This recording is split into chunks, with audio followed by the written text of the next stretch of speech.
We just rescued this kid, and now he's getting himself- Oh my god. Like, bruh. Hey guys, welcome in. Hope you're all doing well. It's Kumi here, and today we are going to react to episode 7 of Witch Hat Atelier, which is entitled Who is Magic For? I talked about this a little bit in the last episode, but I'm very curious what this episode is going to be like because I think this idea of who is magic for is a very important question to ask, especially given the context of the world of Witch Hat Atelier, where only a select few people are allowed to know the secrets of magic. So I'm really looking forward to this episode. I honestly just I love this series. I love this series so much. I remember before I started it, a lot of you mentioned that the magic system in this series is like so cool. And I remember thinking, okay, I wonder what that means. Like, how cool can a magic system be exactly? But you guys were right. The magic system in this is, oh my gosh, I absolutely love it. It's legit probably the coolest magic system I've ever seen. So I am loving this anime. We're gonna jump into it in just a moment, but really quickly, as always, just a reminder, I do have Patreon. For just $5. You can get early access to the full uncut versions of these reactions, and it does also help quite a lot with supporting me as a creator. So if you're curious, check out the link down below in the video description. And with that being said, let's go ahead and hop on into episode 7 of Witch Hat Atelier. Okay. And that's right, Agate came along. I'm curious what Agate's gonna be able to do.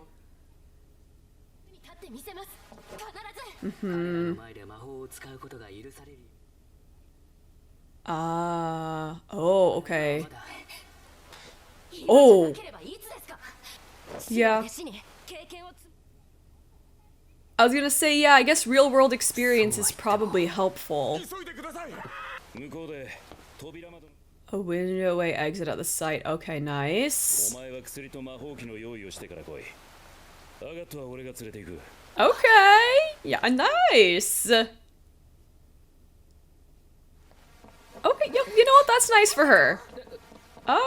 Okay. Everyone's coming. All right. It's a group field trip now.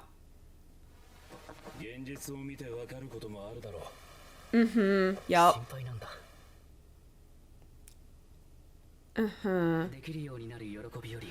Oh, of things she can't yet do. Oh, that's a fascinating line. Wow. I feel like it really highlights some of the contrast between COCO and Agate, because COCO is just filled with so much joy whenever she experiences magic, and she wants to keep working at it until she gets it right because it gives her so much joy. But Agate is so concerned with, I guess, getting to where she wants to be. And I'm curious what exactly her motivation is for getting to where she wants to be. I'm sure we'll explore that eventually. But she's so concerned with the destination and getting things right that she doesn't appreciate the beauty in the things that she can already do. Ooh, that's a good line from qifrey. Yeah. Oh. May take a wrong step. Ooh. Yeah, I would love to learn more about her motivations. Like, why is she so desperate? Oh. That looks rough. Oh my god, that water is flowing really fast.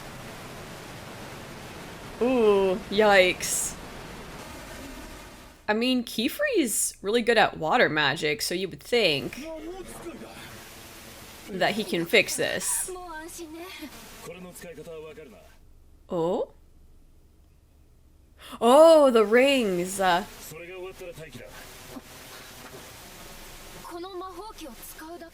The rings are so cool.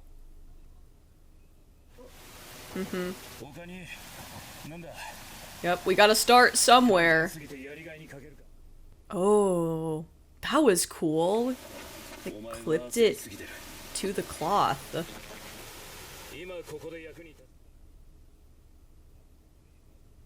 What magic is for? Oh. He's really not, though.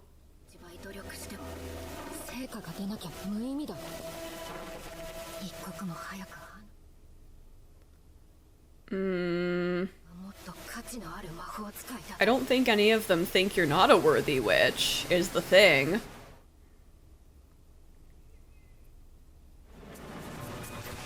Oh, so- whoa, what? Oh my god, wait, that's so cool. Oh! Wait, oh my god, okay. Okay, I was not expecting qifrey to just have a freaking sword that parts the freaking seas. That is- oh my god, okay. Good job, Tetia! Okay.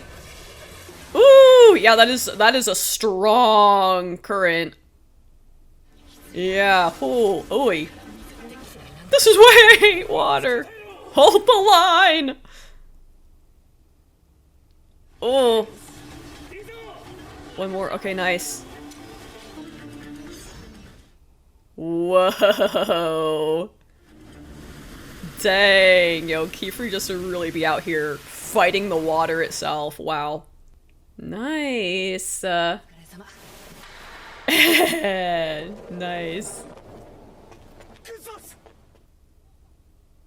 That was cool. He had like a little bubble under his feet, Olrugio.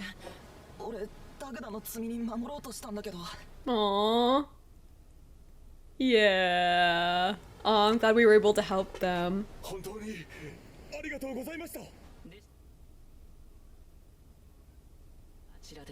Oh.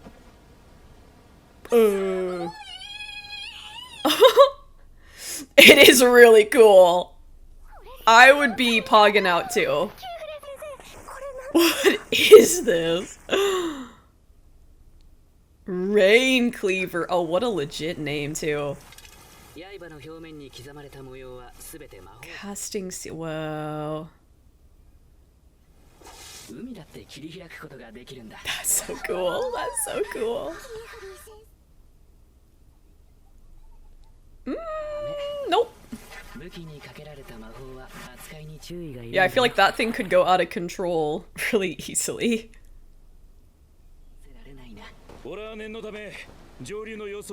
Just to be sure, okay.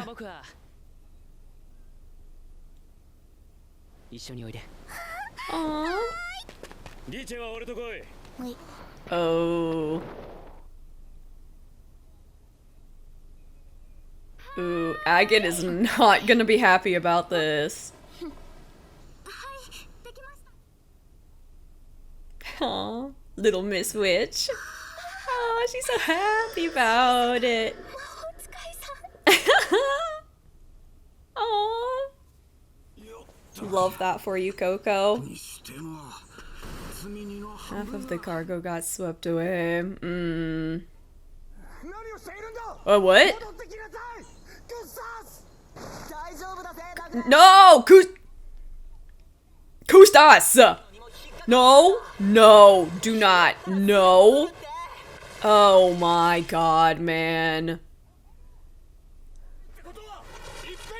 Dude, no, you don't need the cargo! Oh my god. Dude. Dude! We just rescued this kid, and now he's getting himself- oh my god. Like, bruh. Oh, good lord. Oh! Coco. Wait, Coco.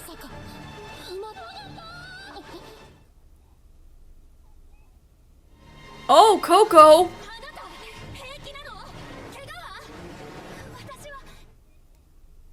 Oh, but it's a strong current. It's a really strong current. Yeah, where's the... oh my goodness. Oh, wow. Ooh. This scene reminds me so much of, I don't remember which episode it is, but they're kind of talking about magic, and there's like the whole storybook vibe, and you see a hand holding up a pen, and then you see all these hands like grasping towards the pen. That's what that reminded me of. Your chance. This is I feel like this is a tough one, though. Well, it's not really what it should be about, but...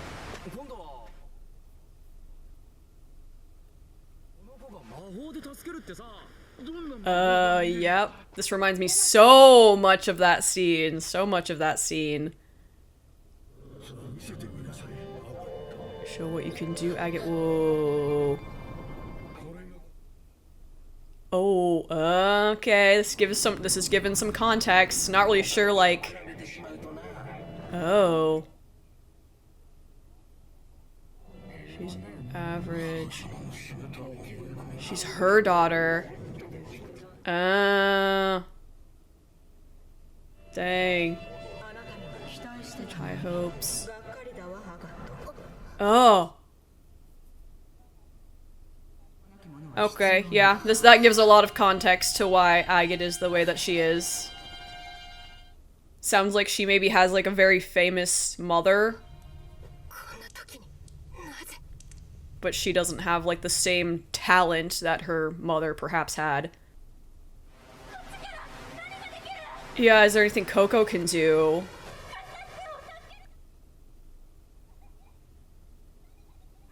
Mm-hmm.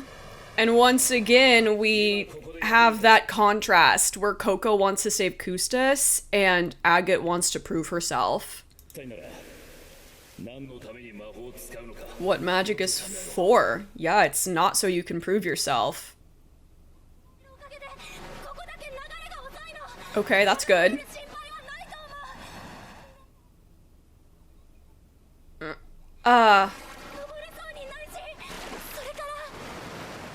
Oh, is that all the materials that they need to,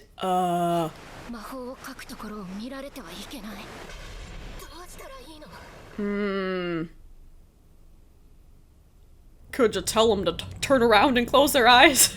Maybe. Isis. In the marsh woods upriver. Yeah. Oh. Oh, what? Okay, who is okay?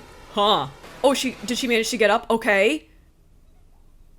Okay, COCO. COCO cooking once again?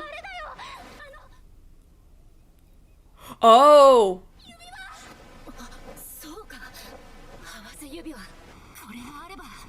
Oh, okay, yo, nice catch.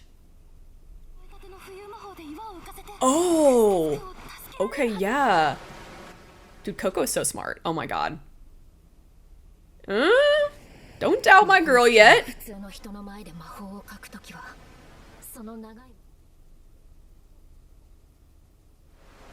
Okay. Is there somewhere she can hide?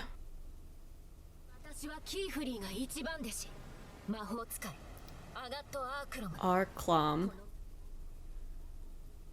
Okay, okay, nice. Yeah, you gotta distract them. Nice.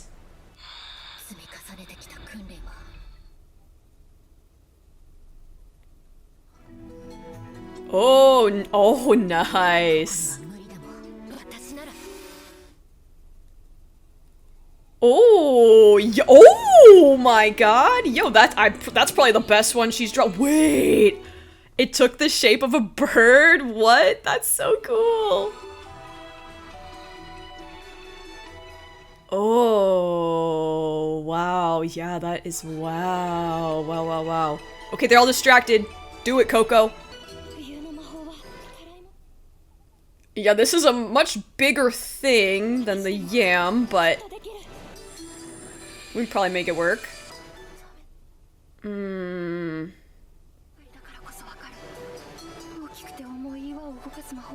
gonna need a big-ass circle, I feel like. Yeah, she's COCO.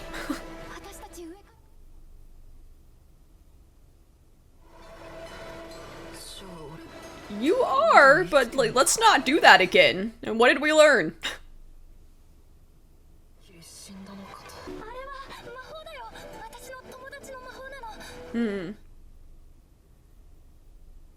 Oh? Oh? Okay. Don't worry, Coco's cooking. Coco's cooking something. But is that all it can do? Well... Hey, yo, chill. Alright, we're working on it. No, no. Do not do that.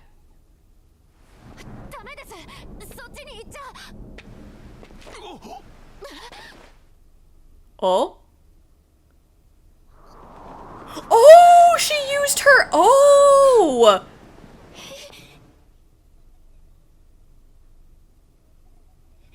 Oh, dang, yo, Coco. My girl. Oh my god.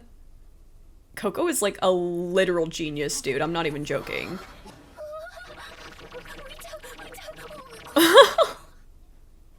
Drew it on her frick. Oh my gosh. Underneath her she's so smart. She's so smart. Aww. Aww. Good job, Coco. Aww. I'm so proud of her.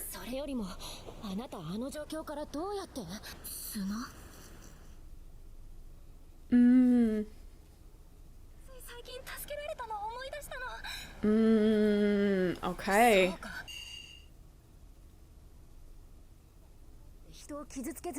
Oh my gosh. Dang, dude.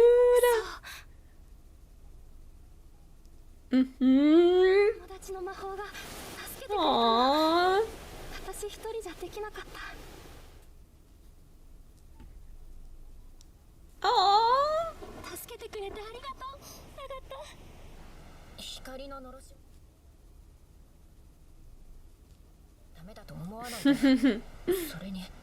So when are we friends? Coco thinks you're her friend. Maybe you could be friends for real, for real. Aww. Probably reminds her of her mom. Yeah. Yep. Yeah.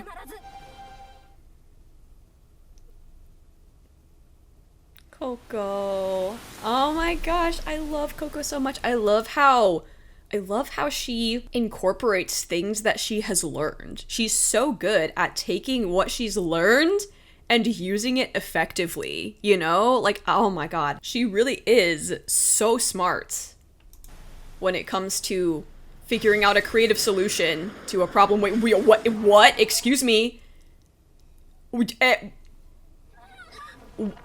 Hey! Silver White Capture Penance? Is this the frickin' Knights Morales? Why, though? Why are they here?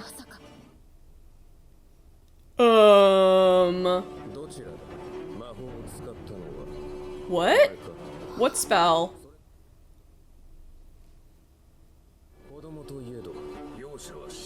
Oh, dude! Collaborating with the brimmed caps? Oh my god, was qifrey's spell like a forbidden spell?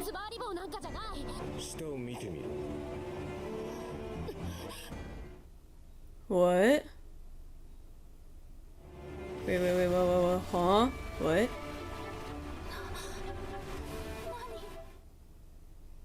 Oh!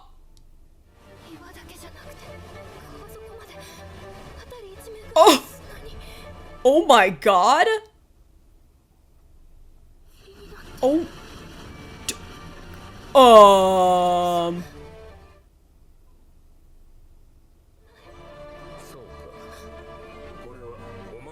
Qifrey, Orugio, I need you to get back here right now. Oh! Oh my... Oh. No, no, no, no, no, no, no, no, no, no, no, no, no, no, no, no, no, no. Okay, no.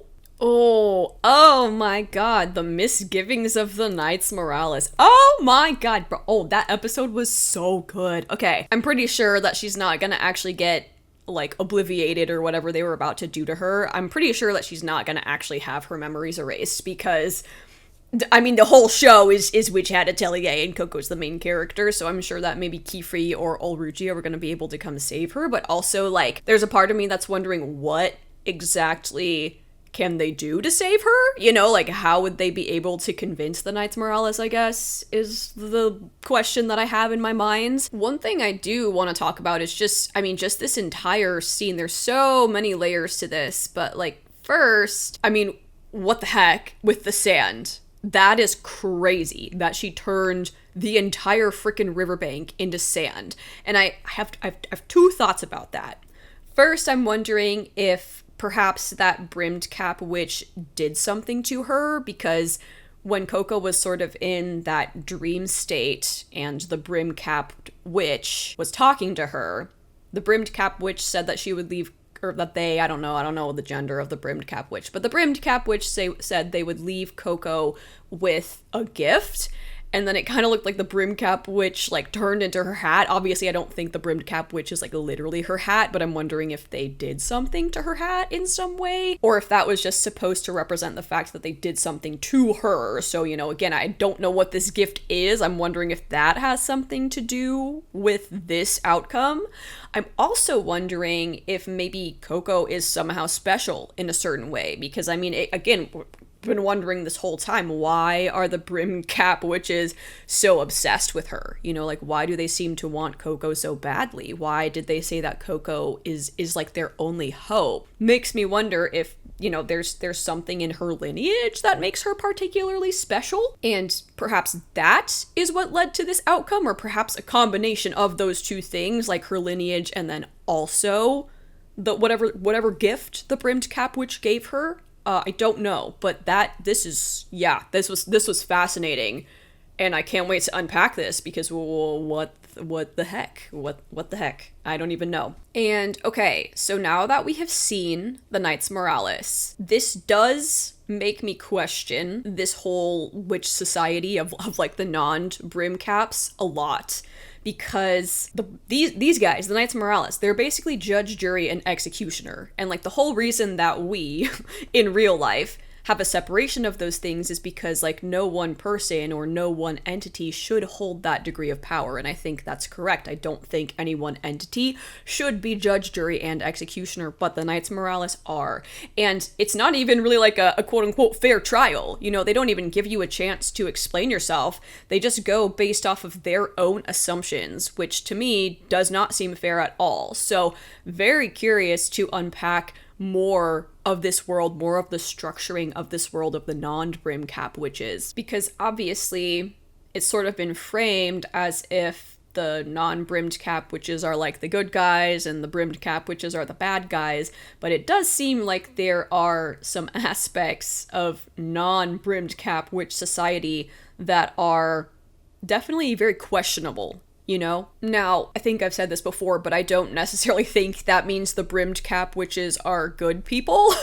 I don't think it's that simple. I think there's a lot of probably moral complexities that we're going to explore as the story continues, but just because I disagree with a lot of aspects of non-brimmed cap witch society, that doesn't mean I think the brimmed cap witches are the good guys, because as we've seen, you know, they dabble in forbidden magic, and that's the thing that screwed Coco's mom over, so I don't think they're good guys, but I think there's going to be a lot of layers to unpack with non-brim cap witch society, because once again, the whole entity of the Knights Morales is very questionable in terms of the power that they hold, in my opinion. I really like that we got sort of like an Agate flashback, you know, as it was kind of her more just getting in her head, but we did see childhood her and some of the things that she has presumably been hearing throughout her life, or at least during her childhood, and I feel like that gave a lot of perspective as to why Agate is the way that she is. This is what I was waiting for. You know, I was really curious as to why Agate seems so intense sometimes, and now I understand that a lot better. But I feel like in this episode, she sort of started to understand the question that Ulrugia had asked her before, like, what is magic for? What is actually the purpose of magic? Because once again, right here, she's just thinking of proving herself. She's not actually thinking of of wanting to save anybody or wanting to save the child. I forgot his name already, but the child, you know, who was down there. She's not thinking about saving him. She's thinking about how magic can serve her, when really magic should be about bringing joy to others, which is how COCO views it. So interesting contrast in their views, but I feel like Agate, just watching COCO in this episode and hearing COCO talk about her feelings on the situation, I feel like Agate now is maybe starting to see a little bit more of what magic is supposed to be for. But yeah, this flashback was quite fascinating. We'd be casting a spell this time. And this is such a fascinating, once again, reminds me of the hand with the pen and all the hands gripping at it. I mean, yeah, dude, heavy is the crown. Comes with a lot of responsibility and a lot of expectation. I mean, the way he's kneeled down, grabbing her shoulders, it's like she is his only salvation. If you are a witch, people expect you to be able to fix the situation, even when you're just like an apprentice and maybe are not yet capable of fixing the situation. People will still expect that because you have magic and they don't, that you need to figure out how to fix the situation. It's all on you. And that's a lot. That's a lot of pressure. Show what you can do, Agate. I'm curious who all of these people are, all these voices. Is that all the magic she has? And this is so cool with like the ink dripping down and forming into, I don't even know, so curious. The brush with the mouth and the eyeball. Not much compared to the others. I guess she maybe feels like so many people are watching her and scrutinizing her. And I guess all of those people surrounding her probably like brought that feeling back of being watched and scrutinized by others and judged as average. She's her daughter. I'm so curious. Like, her daughter? Oh, I'm really curious about that. Is she even practicing? She's still just a child. I had such high hopes. I wonder if is that her mother's voice? I think so. Because she says, my daughter, right? I won't take you as an apprentice. Our family has no need for someone with no talent. Right, okay. So that's her mother's voice. And that's, I mean, what a damaging thing for a child to hear. Makes a lot of sense now why she wants to prove herself. She wants to prove that she, you know, belongs in the family, that she isn't useless, that she isn't talentless. And that's why she's been working so hard and I guess wants real life experience. That's really sad that her mother sounds like not a very good mother, you know? Sounds like a parent who just wanted their child to essentially be them and follow in their footsteps, and when the child didn't live up to those expectations, it's almost like they're not worthy of love or affection. So I understand a lot more of why Agate is the way that she is now, and I really hope that she will be able to find her own path and perhaps discover the joy of magic and not have to be so focused on winning her family's approval or gaining the approval of others. And I like that it's COCO's voice that pulls her out of this dark place in her mind, because I feel like COCO is just, I mean, she's my little ray of sunshine. She's just so full of joy and so full of hope, and I feel like she's the perfect person to pull Agate out of those spiraling thoughts. And yeah, I just want to backtrack to what Olrugio said, which, by the way, I love Olrugio. He's such a great character, but you know, if you want to be useful, think carefully about what magic is for, and I feel like by extension, this is a question of also who is magic for, and magic is largely for others. It's not supposed to be self-serving.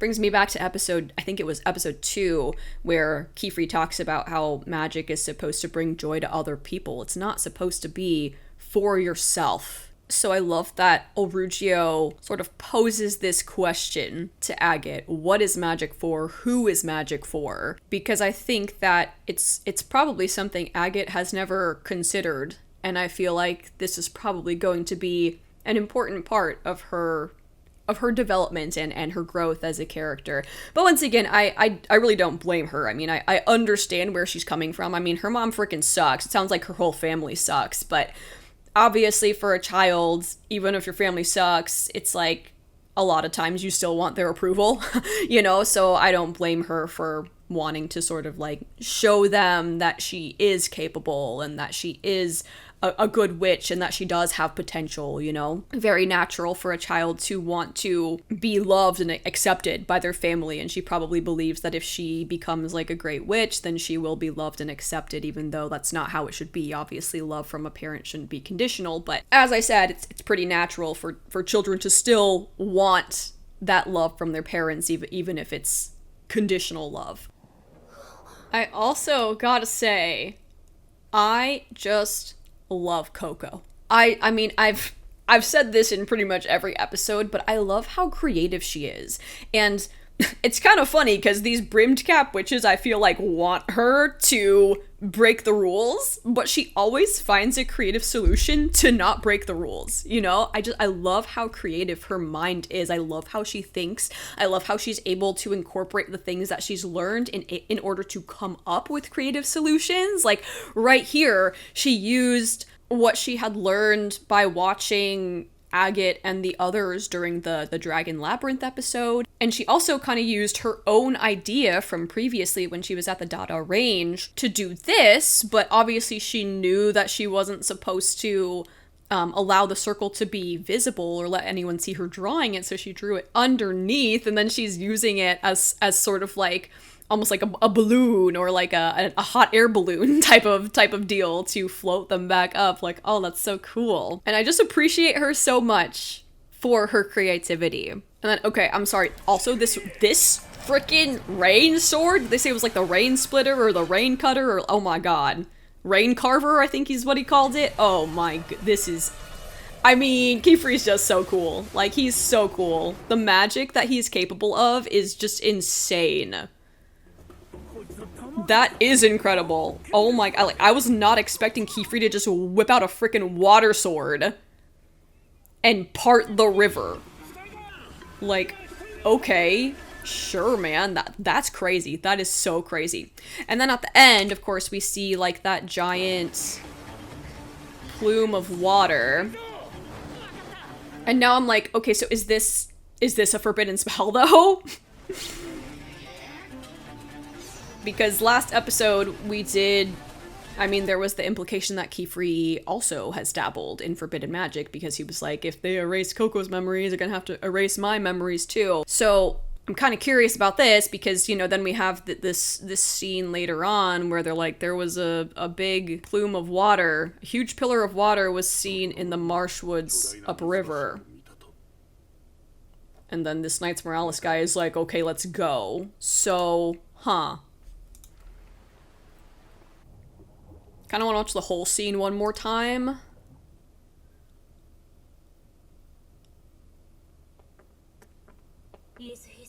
East on the outskirts of Khan. Okay, just a report on the ups. Okay, interesting. So I'm wondering if, yeah, if this is like a sign of forbidden magic that qifrey did. I don't know. I'm very curious to see how this is all gonna go down. But anyways, wow. Incredible. What an episode. Wow, wow, wow. That was so many cool elements of this episode. A lot of good character moments. Again, we got Agate, a little bit of Agate backstory. And oh god, the ending, man. Oh, what a cliffhanger. Oh, I'm so curious. Again, I'm assuming that qifrey and or Orugio, or perhaps both of them, are going to be able to save COCO in some way, but I just don't know what that looks like. So, going to be very interesting to see how that all plays out. Anyways, I think that is all I had to say about this episode, but I do hope that you guys enjoyed the reaction. If you did, don't forget to like, comment, and subscribe, and I will see you all in the next one. Goodbye! Alrighty, it is time, as always, for our Legend tier shoutouts. So, shout out to Abel Dark Rider, Savior of Nern, and Gabriel Vase. Thank you guys so freaking much for being absolute legends. I really do appreciate it. And on to the rest of the shoutouts.